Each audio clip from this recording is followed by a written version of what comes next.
প্রিয় শিক্ষার্থীবৃন্দ, সবাইকে স্বাগত জানাচ্ছি আজকের ভিডিও লেকচারে। আজকের আলোচ্য বিষয় পরমাণুর গঠন। এটি দ্বিতীয় লেকচার। আজকের লেকচারে থাকছে ক্যাটায়ন, অ্যানায়ন, আইসোটোপ এবং ইলেকট্রন বিন্যাস। আমরা গত লেকচারে দেখেছি যে পরমাণুতে কিভাবে পরমাণুর মডেল নিয়ে আলোচনা করেছি। নিউক্লিয়াসে কি কি থাকে, ইলেকট্রন কিভাবে নিউক্লিয়াসকে কেন্দ্র করে ঘুরতে থাকে, এই সংক্রান্ত রাদারফোর্ডের মডেল সম্বন্ধে আমরা আলোচনা করেছি। আজকে আমরা দেখব যে চার্জ কি। এই প্রশ্নের উত্তর দেওয়ার জন্য সাধারণত আমি স্টুডেন্টকে জিজ্ঞাসা করে থাকি যে পাগলামি কি বা পাগলামি কাকে বলে, একটু মজা করার জন্য। অনেকেই অনেক উত্তর দেয়। আসলে পাগলের যে ধর্ম, পাগলের যে বৈশিষ্ট্য, সেটি আসলে পাগলামি। ঠিক তেমনি ভাবে পরমাণুর যে ক্ষুদ্রতম মৌলিক কণিকাগুলো, ইলেকট্রন, প্রোটন, এদেরও কিছু বৈশিষ্ট্য আছে। এই বৈশিষ্ট্য বা ধর্মকেই আসলে চার্জ বলা হয়। ইলেকট্রন বা প্রোটনের বৈশিষ্ট্যমূলক ধর্মকে চার্জ বলে। ইলেকট্রন যে ধর্মের অধিকারী, প্রোটন তার বিপরীত ধর্মের অধিকারী। এ কারণেই ইলেকট্রনের ধর্মকে নেগেটিভ বা ঋণাত্মক ধরে প্রোটনের ধর্মকে পজিটিভ বা ধনাত্মক আধান বিবেচনা করা হয়। যদিও ইলেকট্রনের গায়ে নেগেটিভ সাইন বা প্রোটনের গায়ে পজিটিভ সাইন থাকে না। একটি ইলেকট্রনের চার্জ হিসাব করা হয় 1.602 টাইমস 10⁻⁻19 কুলম। এটি অনেক ক্ষুদ্র একটি সংখ্যা। বৈজ্ঞানিক পদ্ধতিতে এটিকে প্রকাশ করা হয়েছে। আমরা জানি যে বৈজ্ঞানিক পদ্ধতিতে সংখ্যাকে, অনেক বড় সংখ্যাকে সহজে প্রকাশ করা যায় এবং অনেক ক্ষুদ্র সংখ্যাকেও প্রকাশ করা যায়। এই সংখ্যাটি একের চেয়ে অনেক ছোট। এই কারণে 10 এর উপর মাইনাস দিয়ে বোঝানো হয়েছে যে এটি দশমিক সংখ্যা, ভগ্নাংশ, এবং এটির মান আসলে একের চেয়ে কম। তো যাই হোক, ইলেকট্রনের চার্জকে পজিটিভ নেগেটিভ ধরে তার মান 1.602 ইন্টু 10⁻⁻19 কুলম ধরা হয়। যেহেতু প্রোটনের চার্জ পজিটিভ, সে কারণে একই মান, শুধুমাত্র একটি প্লাস সাইন দিয়ে প্রোটনের চার্জ হিসাব করা হয়। এখন প্রশ্ন হলো, পরমাণুতে কিভাবে চার্জ সৃষ্টি হয়। আমরা জানি যে সাধারণ অবস্থায় একটি পরমাণু চার্জ নিরপেক্ষ থাকে। এর মানে হলো পরমাণুতে যতটি প্রোটন থাকে ঠিক ততটি ইলেকট্রন থাকে। সামগ্রিকভাবে পরমাণুতে মোট চার্জের যোগফল 0 থাকে। একটি উদাহরণের সাহায্যে বিষয়টি ক্লিয়ার হওয়া যাক। যেমন সোডিয়ামের পরমাণু সংখ্যা 11, আমরা জানি যে ইলেকট্রন সংখ্যা 11, এবং প্রোটন সংখ্যাও ঠিক তেমনি ভাবে 11। যেহেতু ইলেকট্রন সংখ্যা 11টি, আমরা যদি ইলেকট্রনের চার্জ এখানে হিসাব করি, আমরা -1.602 ইন্টু 10⁻⁻19 এইটাকে যদি ই দ্বারা প্রকাশ করি, তাহলে ইলেকট্রনের চার্জ আসবে -11e এবং প্রোটনের চার্জ আসবে +11e, যেখানে ই এর মান হলো এটা। তো যেহেতু সংখ্যা এদের সমান, আমরা যদি যোগ করি, টোটাল চার্জ যদি যোগ করা যায়, তাহলে আসলে পরমাণুটির মোট চার্জ বের হয়ে আসবে।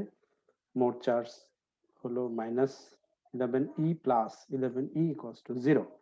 অর্থাৎ সাধারণ অবস্থায় শুধু সোডিয়াম পরমাণু নয়, যে কোনো পরমাণুই চার্জ নিরপেক্ষ থাকে। তাহলে চার্জ কিভাবে সৃষ্টি হয়? চার্জের সৃষ্টি হওয়ার প্রশ্নটা তখনই আসে যখন কোন পরমাণুতে ইলেকট্রন আসে অথবা পরমাণু থেকে ইলেকট্রন সরিয়ে নেওয়া হয় বা ইলেকট্রন ত্যাগ করে। আসলে প্রোটন যেহেতু নিউক্লিয়াসে থাকে, নিউক্লিয়াস পরমাণুদের আসলে দৃঢ়ভাবে আবদ্ধ থাকে, সে কারণে প্রোটনকে কোনোভাবেই সরানো সম্ভব না। প্রোটন সরানো মানেই হলো পুরো পরমাণুটি সরে যাওয়া। সে কারণে পরমাণুতে প্রোটনকে সরানো কঠিন, তার চেয়ে ইলেকট্রনকেই সরানো, আদান প্রদান করা সম্ভব। সে কারণেই চার্জের ব্যাখ্যাটা আসলে ইলেকট্রন দিয়ে দেওয়া হয়। ধনাত্মক আধানের সৃষ্টি, কোনো পরমাণুতে যখন ইলেকট্রন সরিয়ে নেওয়া হয়, তাহলে সেই পরমাণুতে ইলেকট্রনের সংখ্যা কমে যায়, অর্থাৎ পরমাণুতে প্রোটনের সংখ্যা বেশি হয়, ফলে পরমাণুতে প্রোটনের ধর্ম বিরাজ করে, অর্থাৎ পরমাণুটি ধনাত্মক চার্জে চার্জিত হয়। আমরা এক্সাম্পল দিয়ে একটু পরেই দেখব। অনুরূপভাবে এর বিপরীত বিষয়টি হলো ঋণাত্মক আধানের সৃষ্টি। কোনো পরমাণুতে অতিরিক্ত ইলেকট্রন আসলেই কেবলমাত্র ইলেকট্রনের সংখ্যাটা বেশি হয়ে যায়, আর পরমাণুতে তখন ইলেকট্রনের ধর্মটাই বিরাজ করে। যার সংখ্যা বেশি তার ধর্মই সাধারণত বিরাজ করবে, এবং পরমাণুটিও সেই ধর্মেই হিসেবে আমরা বিবেচনা করব। যেমন উদাহরণ হিসেবে ধরা যাক, আসলে এক্সাম্পলটা একটু পরে আসি, তার আগে আমরা একটা সংজ্ঞা জেনে নিই ক্যাটায়ন এবং অ্যানায়ন। ক্যাটায়ন আসলে পজিটিভ আয়ন। কোনো পরমাণু ইলেকট্রন ত্যাগ করে ধনাত্মক আধানে আহিত হলে, চার্জিত হলে সেটিকে আমরা বলবো ক্যাটায়ন। অনুরূপভাবে যদি কোনো পরমাণু ইলেকট্রন গ্রহণ করে ঋণাত্মক আধানে আহিত হয় তাকে আমরা বলবো অ্যানায়ন। যেমন অক্সিজেন 2- অক্সাইড আয়ন, এবং ক্লোরিন নেগেটিভ আয়ন বা ক্যাটায়ন। অ্যানায়ন আমরা দেখছি যে এই দুটি হলো অ্যানায়ন, এবং উপরের এই আয়নগুলো আসলে ক্যাটায়ন, মানে পজিটিভ চার্জ। এগুলো পজিটিভ চার্জ, আর নিচের এই আয়নগুলো হলো নেগেটিভ চার্জ। নেগেটিভ বা ঋণাত্মক আধানে আহিত কোনো পরমাণুই আসলে অ্যানায়ন, আর পজিটিভ চার্জে চার্জিত কোনো পরমাণুকে আমরা বলবো ক্যাটায়ন। এখন আমরা সাধারণ অবস্থায় একটি পরমাণুতে ইলেকট্রন প্রোটনের সংখ্যা হিসাব করতে পারি। যখন পরমাণুটি চার্জিত হবে তখন তার মধ্যে ইলেকট্রনের বা প্রোটনের সংখ্যাটি কিভাবে হিসাব করা হবে সেটা আমরা এখন দেখছি। এখানে উদাহরণস্বরূপ একটি অক্সাইড আয়ন বা অক্সিজেন পরমাণু যেটি ঋণাত্মক চার্জে চার্জিত হয়েছে সেটি দেখানো হয়েছে। এই ঋণাত্মক অক্সিজেন আয়নে কি পরিমাণ ইলেকট্রন আছে সেটা যদি আমরা এখন হিসাব করি, তাহলে শুরুতে আমরা স্বাভাবিক অবস্থাটা একটু বিবেচনা করি। সাধারণ অবস্থায় অক্সিজেনের স্বাভাবিক অবস্থায় পারমাণবিক সংখ্যা থাকে 8। তার মানে পারমাণবিক সংখ্যা সবসময় 8, তার মানে ইলেকট্রন সংখ্যা 8, প্রোটন সংখ্যা 8টি, যেটি সমান পরিবর্তিত অবস্থায় যখন অক্সিজেন পরমাণু ঋণাত্মক চার্জে চার্জিত হবে তখন কি পরিবর্তন হবে। আসলে আমরা জানি যে অক্সিজেন পরমাণু ঋণাত্মক আধানে চার্জিত হবে তখনই যদি ইলেকট্রন আসে, তার মানে পরমাণুটি যখন ইলেকট্রন গ্রহণ করে তখনই সেটি মাত্র ঋণাত্মক চার্জে চার্জিত হয়। এখানে 2- এর অর্থ হলো যে এটি দুটি ইলেকট্রন গ্রহণ করেছে। আগে ছিল 8টি, নতুন করে যদি দুটি গ্রহণ করে তাহলে স্বাভাবিকভাবেই মোট ইলেকট্রনের সংখ্যা দাঁড়াবে 8+2 = 10টি। কিন্তু প্রোটন সংখ্যার কোনো পরিবর্তন হবে না, যেহেতু প্রোটন সংখ্যা আদান প্রদান হয় না, শুধু প্রোটন সংখ্যা অপরিবর্তিত থাকবে। এইভাবে আসলে ইলেকট্রনের সংখ্যা আমরা ক্যাটায়ন বা অ্যানায়নে হিসাব করতে পারি। আরেকটা উদাহরণ দেখা যাক। ম্যাগনেসিয়াম পজিটিভ চার্জ ধনাত্মক চার্জে চার্জিত আছে। ম্যাগনেসিয়ামের স্বাভাবিক অবস্থা পারমাণবিক সংখ্যা 12, ইলেকট্রন সংখ্যা 12, শুধু প্রোটন সংখ্যা 12 হবে, কিন্তু যখন সেটি ধনাত্মক আধানে আহিত হবে তার মানে হলো পরমাণুটি ইলেকট্রন ত্যাগ করেছে। কতটি? এখানে 2+ দিয়ে বোঝা যাচ্ছে এটি 2টি ইলেকট্রন ত্যাগ করেছে। তার মানে হলো 2টি ইলেকট্রন ত্যাগ করেছে, বর্জিত হয়েছে। তাহলে আগে ছিল 12, এখন যদি 2টা ইলেকট্রন বর্জন করে স্বাভাবিকভাবেই সেটি হবে 10। প্রোটন সংখ্যা এখানেও অপরিবর্তিত। এইখানে কিছু হোমওয়ার্ক দিয়ে রাখা হলো, তোমরা নিজেরা চেষ্টা করবে। নিচের পরমাণুটিতে ইলেকট্রনের সংখ্যা কত? পরমাণুটি আসলে ধনাত্মক চার্জে চার্জিত। পরমাণু বলা যাবে না, এটা অনেক আমরা আয়ন হিসেবে এটাকে ব্যাখ্যা করব, ক্যাটায়ন। এখানে একটি অ্যানায়ন দেখানো হয়েছে যেখানে ইলেকট্রন ও প্রোটন সংখ্যা হিসাব করতে বলা হয়েছে। এবার ক্যাটায়ন বা অ্যানায়নকে আমরা যখন সকল সংখ্যা দ্বারা প্রকাশ করি তখন তার প্রতীকটা হয় এরকম। বাম পাশে দুটি সংখ্যা, ডান পাশে একটি সংখ্যা এবং একটি চিহ্ন। দেখতে পাচ্ছি যে উপরে যে 16 ব্ল্যাক কালার দিয়ে দেখানো হচ্ছে এটি আসলে ভর সংখ্যা, এবং নিচে গ্রিন কালার দিয়ে দেখানো হচ্ছে এটি পারমাণবিক সংখ্যা, এবং ডান পাশে 2 দ্বারা বোঝানো হচ্ছে যে বর্জিত বা গৃহীত ইলেকট্রনের সংখ্যা, মাইনাস দ্বারা বোঝানো হয়েছে যে এটি ইলেকট্রন গৃহীত হয়েছে বা গ্রহণ করেছে। তো এই আইডিয়াটা যদি আমাদের থাকে তাহলে আমরা একটা এক্সাম্পল দেখি। এখানে দেখানো হচ্ছে অ্যালুমিনিয়াম 3+, যার পারমাণবিক সংখ্যা যার পারমাণবিক সংখ্যা 13 এবং ভর সংখ্যা 17। এটার অর্থ কি? এটার অর্থ হলো যে আমরা জানি যে ভর সংখ্যা হলো প্রোটন সংখ্যা এবং নিউট্রন সংখ্যার সমষ্টি। আর পারমাণবিক সংখ্যা থেকে যেহেতু ইলেকট্রন সংখ্যা হিসাব করা যায়, সুতরাং পারমাণবিক সংখ্যা হবে 13, ইলেকট্রন সংখ্যাও 13, প্রোটন সংখ্যা 13। ভর সংখ্যা যেহেতু 27, আমরা ভর সংখ্যা থেকে আসলে হিসাব করতে পারি নিউট্রন সংখ্যা 27 মাইনাস 13 ইকুয়ালস টু 14। এখানে 3 বাদ দিলাম, এখানে 13, এটি হলো আসলে স্বাভাবিক অবস্থায়, কিন্তু এখানে একটি পরিবর্তিত অবস্থা এখানে দেখানো আছে, সেটি হলো আহ, পরিবর্তিত অবস্থাটা কি? পরিবর্তিত অবস্থাটা তো হলো যে এটি 3টি ইলেকট্রন ত্যাগ করেছে। তাহলে ইলেকট্রন সংখ্যা নিশ্চয়ই চেঞ্জ হয়ে যাবে। ইলেকট্রন সংখ্যা আগে ছিল 13, 3 বিয়োগ করে হবে 10। এই কারণেই আমরা ইলেকট্রন সংখ্যাটাকে নতুন করে হিসাব করতে হবে যদি সেটি চার্জিত হয়, ক্যাটায়ন অথবা অ্যানায়ন হয়ে থাকে। তো ইলেকট্রনের সংখ্যা 13 আর থাকছে না, 13 থেকে 3 কমে হয়ে যাবে 10।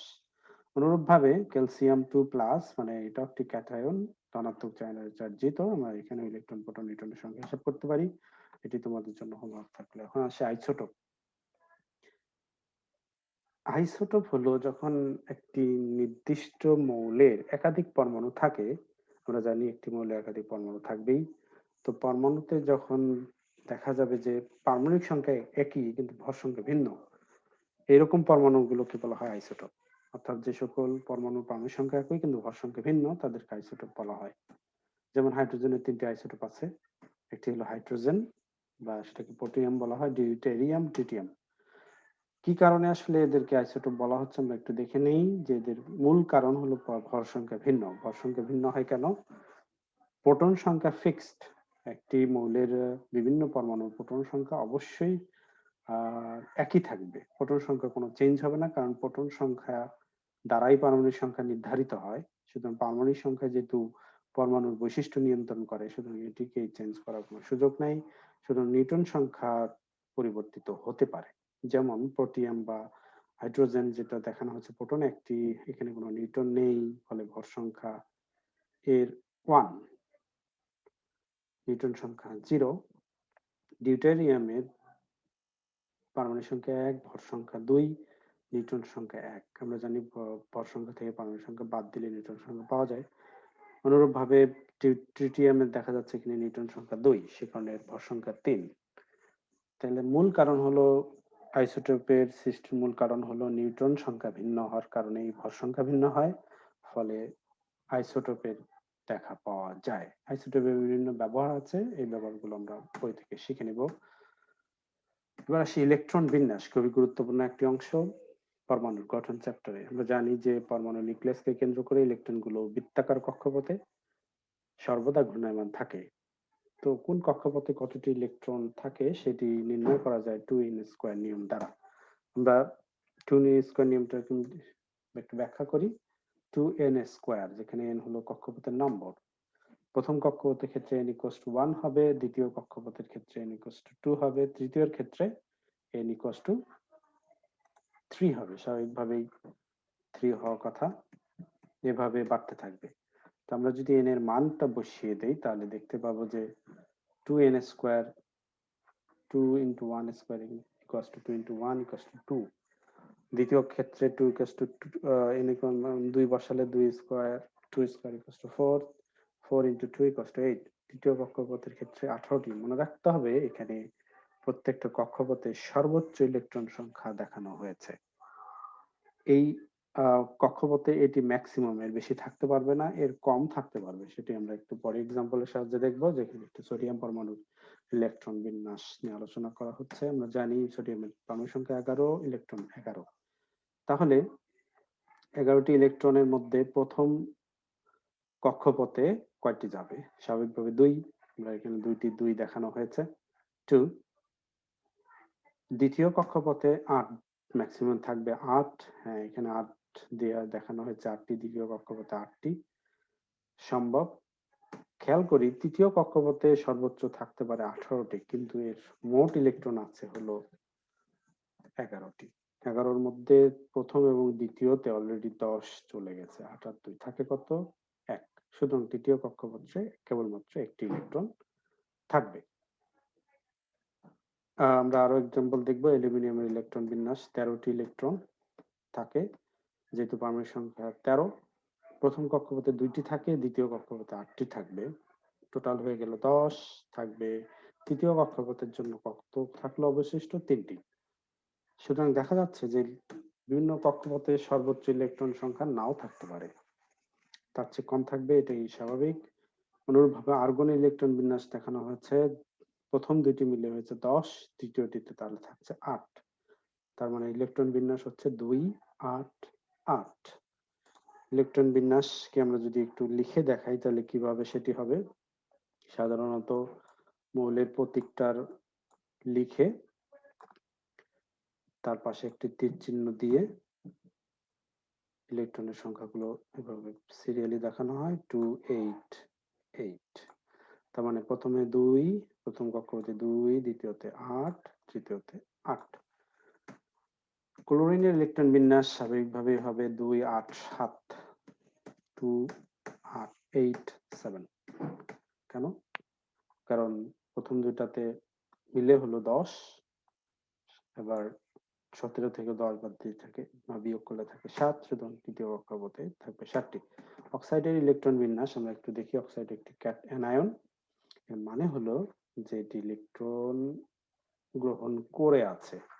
স্বাভাবিকভাবে যতটি ইলেকট্রন এখানে থাকার কথা ছিল অক্সিজেনের, ততটি ইলেকট্রন এখানে নেই। আমরা জানি স্বাভাবিকভাবে সাধারণ অবস্থায় 8টি থাকে, এর সাথে 2টি যোগ করলে হলো 10। এখন আমরা যদি ইলেকট্রন বিন্যাসটা দেখাই তাহলে দেখা যাচ্ছে প্রথম কক্ষপথে 2, দ্বিতীয় কক্ষপথে 8, 8 আর 2, 10। 8 আর 2, 10, ইলেকট্রন শেষ হয়ে গেছে, আর কোনো এক্সেস ইলেকট্রন নাই, সুতরাং তৃতীয় কক্ষপথের এর কোনো দরকার নেই। ক্লোরিনের ইলেকট্রন বিন্যাস আমরা অলরেডি আলোচনা করেছি। এবার আসি পরমাণুর স্থিতিশীলতা ও যৌগ গঠন। পরমাণুর স্থিতিশীলতাটা এবং যৌগ গঠনের কৌশলটা আসলে ইলেকট্রন বিন্যাস দ্বারাই নিয়ন্ত্রিত হয়। তবে এখানে একটি সর্বজন স্বীকৃত নিয়ম আছে, সেটি হলো অষ্টক তত্ত্ব। অষ্টক তত্ত্বটা কি? কোনো পরমাণুর বহিস্থ শক্তি স্তরে 8টি ইলেকট্রন থাকলে পরমাণুটি স্টেবল বা স্থিতিশীল হয়। স্থিতিশীল বলতে পরমাণুটি অন্য কোনো পরমাণুর সাথে যুক্ত হতে চায় না, অর্থাৎ পরমাণুটি যৌগ গঠনে অংশ নেয় না। কিন্তু বহিস্থ শক্তি স্তরে 8টি ইলেকট্রন না থাকলে ইলেকট্রন গ্রহণ বা বর্জনের মাধ্যমে এই স্থিতিশীলতা অর্জিত হতে পারে। তার মানে কোনো পরমাণুর বহিস্থ শক্তি স্তরে 8টি ইলেকট্রন থাকলে সেটি যৌগ গঠনে অংশ নেবে না, সেটি নিষ্ক্রিয়, কেমিক্যালি সেটি স্টেবল। আমরা এবার দেখি, একটা এক্সাম্পল দেখি। যেমন নিয়ন, নিয়ন গ্যাস, যার পারমাণবিক সংখ্যা 10, ইলেকট্রন বিন্যাসের কারণে হয়েছে 2, 8। দেখা যাচ্ছে বহিস্থ শক্তি স্তরে 8টি ইলেকট্রন আছে, তার মানে অষ্টক পূর্ণ আছে এবং এটি স্টেবল। স্টেবল অর্থ কি? স্থিতিশীল। স্থিতিশীল মানে এটি অন্য কোনো পরমাণুর সাথে যৌগ গঠন করবে না। তাহলে কারা যৌগ গঠন করবে? যে সকল পরমাণু বহিস্থ শক্তি স্তরে অসম্পূর্ণ ইলেকট্রন আছে, তার মানে 8টির কম বেশি আছে, 8টির কম আছে, সে সকল পরমাণুগুলো যৌগ গঠনে অংশগ্রহণ করবে। তবে যৌগ গঠনের ক্ষেত্রে আরো বিষয় খেয়াল রাখতে হবে যে দাতা এবং গ্রহীতা পরমাণু থাকতে হবে। দাতা মানে যে সকল পরমাণু ইলেকট্রন বর্জন করে তারা দাতা, আর যে সকল পরমাণু ইলেকট্রন গ্রহণ করে তারা গ্রহীতা।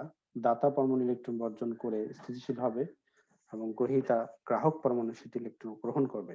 তবে অবশ্যই সেটির মধ্যে একটি সমতা থাকতে হবে, অর্থাৎ ইলেকট্রন বর্জন যদি হয় 2, 2টি যদি ইলেকট্রন বর্জন হয় তাহলে গ্রহণ করতে হবে 2টি, 2টি ইলেকট্রন গ্রহণ করার মতো সেখানে থাকতে হবে, যথেষ্ট পরমাণু থাকতে হবে, তাহলেই সেখানে কেবলমাত্র যৌগ গঠন হবে। আমরা দেখি যে কিভাবে সেটি যৌগ গঠন হয়।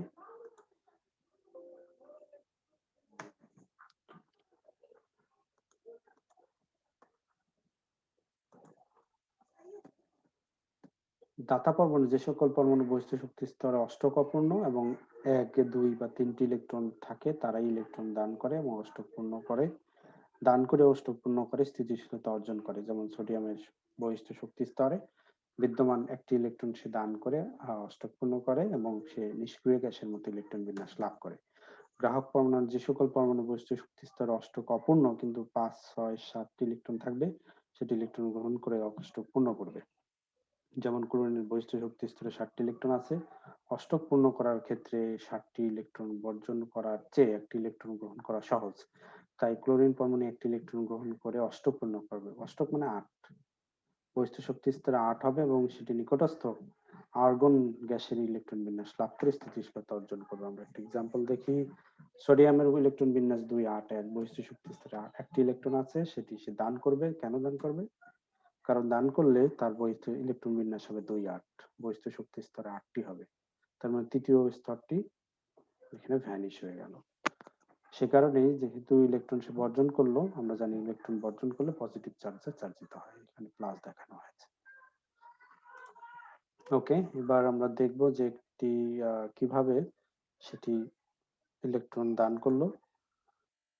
দান করার ফলে সোডিয়াম ইলেকট্রন দান করে সোডিয়াম প্লাস মানে ধনাত্মক আয়তনে পরিণত হলো এবং সেটি স্থিতিশীল হলো।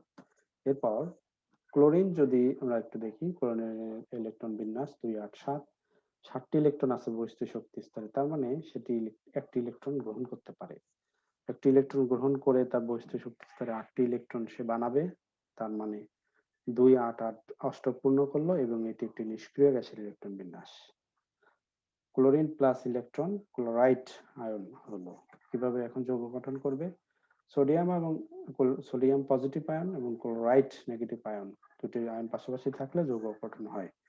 তার মানে যৌগ গঠনের ক্ষেত্রে যেমন দাতা গ্রাহিত থাকে, ঠিক তেমনি ভাবে পজিটিভ আয়ন এবং নেগেটিভ আয়নও সৃষ্টি হয়, ফলে সোডিয়াম ক্লোরাইড গঠিত হয়। এইভাবে আসলে যৌগ গঠন করে। তবে অবশ্যই মনে রাখতে হবে যে দাতা পরমাণু থাকবে এবং গ্রহীতা থাকবে এবং ইলেকট্রনের গ্রহণ ও বর্জনের মধ্যে একটি সমতা থাকবে।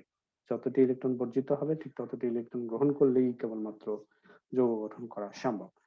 এবার আমরা একটু দেখি অ্যালুমিনিয়াম এবং ক্লোরিন এই দুটো পরমাণু যদি পাশাপাশি থাকে তাহলে কি যৌগ গঠন হবে কিনা। অ্যালুমিনিয়ামের বহিষ্ঠ শক্তি স্তরে 3টি ইলেকট্রন আছে, কিন্তু ক্লোরিনের বহিষ্ঠ শক্তি স্তরে 7টি ইলেকট্রন আছে, যেটি একটি ইলেকট্রন গ্রহণ করতে পারে। তাহলে এ যদি ইলেকট্রন 3টাই ছেড়ে দেয়, 3টা ছেড়ে দিলে তার ইলেকট্রন 3টা বর্জন করলো, কিন্তু 3টা গ্রহণ করতে গেলে অ্যাটলিস্ট কয়টা ইলেকট্রন লাগবে বা কয়টা ক্লোরিন পরমাণু লাগবে? কারণ একটা ক্লোরিন গ্রহণ করে একটি, তাহলে 3টা লাগবে। তার মানে অ্যালুমিনিয়ামের সাথে ক্লোরিন তখনই যুক্ত হবে যদি 3টি ক্লোরিন পাশে রাখা হয়। 3টি ক্লোরিন পরমাণু থাকতে হবে। এখানে একটা, এরকম আরো 2টা ক্লোরিন পরমাণু থাকলেই কেবলমাত্র এখানে যৌগ গঠন হবে। এই বিষয়টি আসলে এখানে ব্যাখ্যা করতে হবে। তো এটা তোমাদের জন্য হোমওয়ার্ক থাকলো। আশা করি তোমরা এটার ব্যাখ্যাটি লিখতে পারবে। পরবর্তী ভিডিও লেকচার দেখার আমন্ত্রণ জানিয়ে আমি আজকের মতো এখানেই শেষ করছি। আল্লাহ হাফেজ।